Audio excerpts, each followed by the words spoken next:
barabara ya kama chini ya kilomita 1 ndani ya KPA badala ya kugharimu 1.7 billion inagharimu 8.44 billion. A difference of more than 6 billion. 6 billion imeibiwa.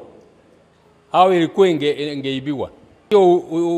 Hiyo upepesi hiyo imetoa. Kama ingeendelea tungepoteza mabilioni, more than 10 billion shillings. Alafu mnajiuliza kwa nini watoto hawaendi shule?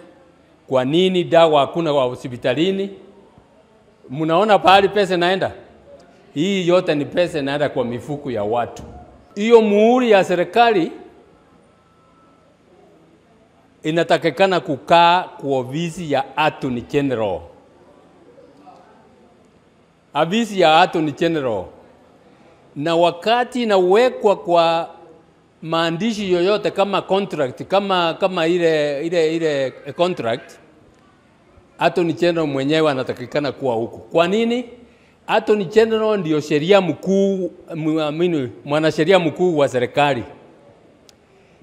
Anatakikana kuwa huko kwa sababu kitu ambao watu wa Kenya wanaweka muhuri yao, lazima Attorney General ahakikishe ya kwamba hiyo kitu imefanywa kulingana na katiba yetu.